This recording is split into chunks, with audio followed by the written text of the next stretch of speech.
It's Silly here with another Transgirl C where we talk about comics, cartoons, and other awesome nerd shit. So, today, on our midweek, in-week video, whatever you want to call it, we're still working out a name for it, but in today's video, we're going to be talking about this. This right here, this is Backways by Aftershock Comics.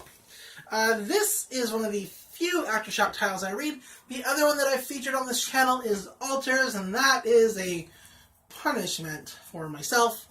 I still read it. It still hurts. For more on that, watch that video. We're not going to get into that today. Today we're going to get into this because this is a treat. This is actually a good story and a good comic, and is pretty damn fun, to be honest. It's done by Justin Jordan and Eleonora Carolini, and together they've really blended art and storytelling into a really interesting story. Now, is this story going to be the most interesting story I've ever read?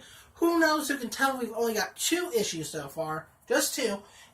But what I will tell you is it's super good. I really love it. It's great. Why do I really love it? I love it mostly not only for the story that it's trying to tell, but the art style fits the story and the tone really, really great. Which is not rare in comics, but just super appreciated to me, because there are comics that I do read where the art and the storytelling don't mesh and it's weird and it kind of throws off the entire tone of the book. But this is really good. So let's talk about it. Let's talk about Backways. What are Backways? That should be question number 1. Question number 1, what are Backways? Backways are mystical spaces. Spaces in the world that people have forgotten, like old libraries or old museums, abandoned rail stations, those kind of things. Places that people don't go to, they're forgotten about, and so magical beings congregate there and create communities within those spaces.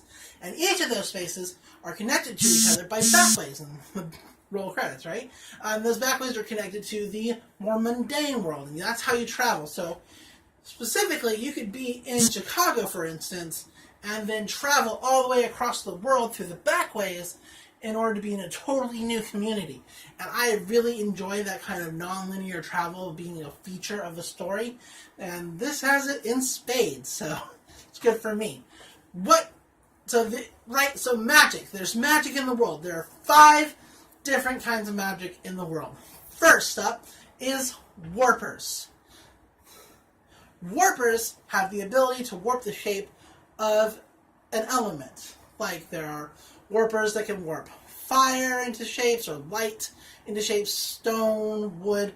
There's a character in this comic that was featured that can warp skin. The skin on another living being, and it's super duper creepy. I don't know how prominent he'll be. I'm assuming a minor villain, but we'll see. I hope not too much, because he really creeps me out. Second magic is called Weepers. Weepers have the ability to hear the thoughts in your head. Not only can they hear the thoughts in your head, but they can implant a new thought into your head, or they can take thoughts out of your head. Memories, anything you're thinking. It can drive you insane. And that's also creepy in and of itself, but also kind of cool. And sort of evil, I suppose? I don't know. I could see how you could use weeping for beneficial purposes for other people. Third is Whisperers. Whisperers have the ability to speak with the dead, assuming they have a portion of the dead to speak to. Now, they can also do really other neat things, and we'll get into that, and I can't wait to talk about that, but it's going to be neat. We'll talk about it a little bit later. Second is Workers. Now, Workers might be my favorite because they have the ability to imbue items and trinkets with other powers, or knacks. They're called knacks in this world. That's what magic is called. So they can take an item like a necklace, give you the ability to whisper, or to weep, or to do other things. That's just really neat. And I have a theory, personally, that the better the item, the better the power, or the more powerful the power, I should say. And we'll talk about why I have that theory, too. The last one is walkers. Now, walkers have the ability to walk. They actually create the space that gets people from one area to another. They create the paths. And they stabilize the paths, and that's where everybody else walks to. Not everybody can make these paths, and not everybody's a walker. Everybody who can't make a path but can find these places are called wanderers. That's a lot of W's, I know. So how does this story begin? So now we're getting into it, right?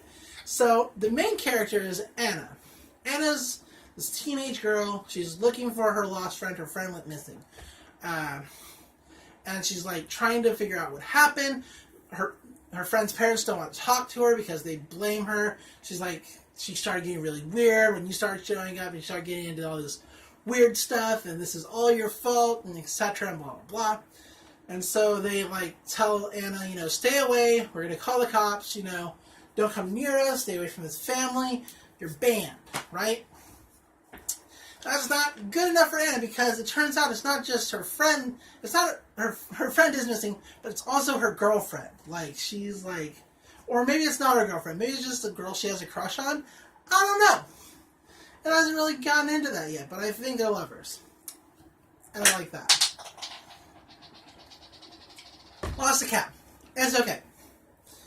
Moving on. So Anna comes back to the apartment when everybody's asleep to break into her friend/girlfriend's room to look for clues. She finds a clue. She finds a pathway to the Backways. She also finds a woman named Coyote Bones who's looking for other stuff in her friend's room. And that's why she finds the pathways, because she chases Coyote through it. Now, Coyote has her own thing going on. She doesn't actually have a knack. She uses trinkets from workers in order to do tricks and spells and stuff. And that's kind of why I think the better the item, the better the power, or how much more powerful it can be. Because she tries to stop the skin warper. I really don't like that guy. She tries to stop him, but her trinkets keep kind of blowing up on her because, well, they're just not very good trinkets, I suppose. Like, she uses other trinkets later that can, that help them out. But, it's much smaller kind of things. But they get away from the Skinwalker and then into, like, the main bazaar area of the Backways. Like, there are people selling wares and, there are workers making trinkets. It's great. It turns out the Coyote not only knows everybody, she owes everybody something.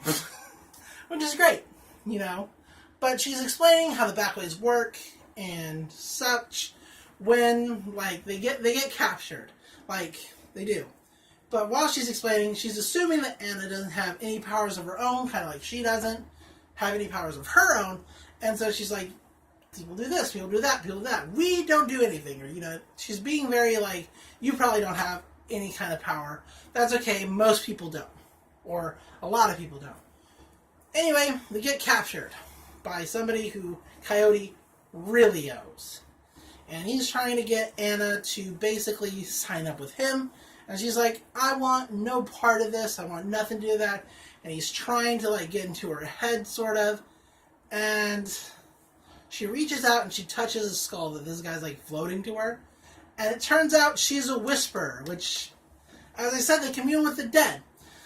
The whisperer, the skull she touches belonged to a weeper. And it turns out that whisperers, if the dead that they're touching had an ability of some kind, they can use it.